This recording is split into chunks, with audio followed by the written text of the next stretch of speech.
Dear student of class 8, Ishika has asked about some problem of science. I am explaining the same. These are two questions. First, manufacturing synthetic fiber is actually helping conservation of forest. Comment. इसका meaning ये है कि अगर हम synthetic fibre use करते हैं, synthetic fibre को manufacture करते हैं, उसको यूज़ करते हैं, तो हमारे फॉरेस्ट जो होंगे वो कंजर्व होंगे.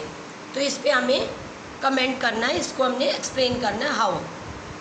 तो synthetic fibres are manufactured from petrochemicals. Petrochemicals are obtained from crude oil और coal. Thus, during the preparation of synthetic fiber, no tree is cut. So we can say that manufacturing synthetic fiber actually help conservation of forest. Synthetic fiber हमारे petrochemical से बनते हैं और petrochemicals obtain होते हैं crude oil. Crude oil मतलब petroleum. Under अर्थ जो हमें पेट्रोलियम मिलता है, जिसको हम अलग अलग करके फ्रैक्शनल डिस्टिलेशन करके उससे बहुत सारी अलग अलग केमिकल्स ऑब्टेन करते हैं, उन्हीं को ही हम पेट्रोकेमिकल्स कहते हैं. ऐसे ही कोल को जब हम सेपरेट करते हैं, कोल की जब हम डिस्ट्रक्टिव डिस्टिलेशन करते हैं, तो उससे भी हमें अलग अलग केमिकल्स ऑब्टेन होते हैं. These chemicals are use to make many different things as they are sent to industries. और इसी लाइन में अगर हम देखें तो इन्हीं पेट्रोकेमिकल्स की हेल्प से हमारे सिंथेटिक फाइबर बनते हैं. तो अगर हम सिंथेटिक फाइबर बनाते हैं, ये यूज़ करते हैं, तो उसमें हमारा कोई भी ट्री कट नहीं होता. ठीक है.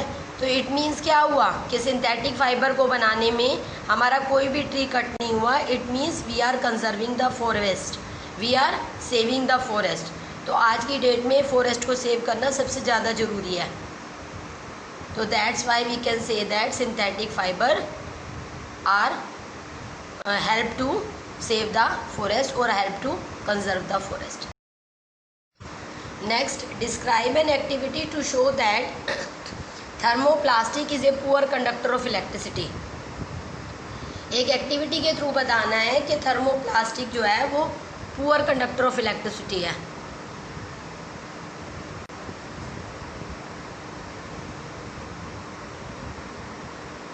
To show the thermoplastic is a poor conductor of electricity, take a bulb, some wire, a battery, a piece of metal, a plastic pipe. Procedure: set up the circuit as shown above.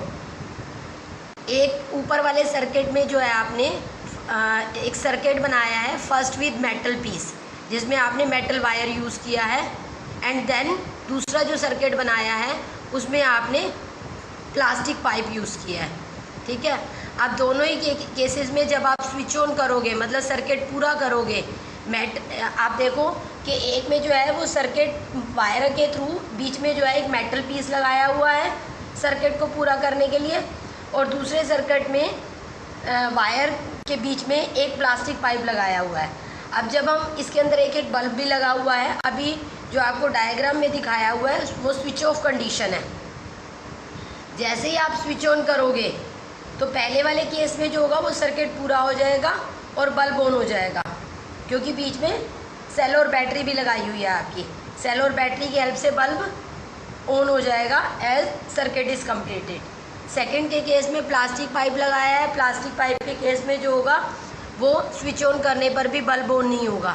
It means plastic pipe is bad conductor of electricity. This shows that thermoplastic is a poor conductor of electricity. तो आप pipe के through, अगर आप pipe के through circuit पूरा करोगे plastic pipe के through, तो वो पुअर कंडक्टर है, सर्किट पूरा नहीं हो पाएगा, इलेक्ट्रिसिटी फ्लो नहीं कर पाएगी और बल्ब ऑन नहीं होगा even on switch on condition. अब ये दोनों ही प्रॉब्लम्स बता दी आपको. Thank you.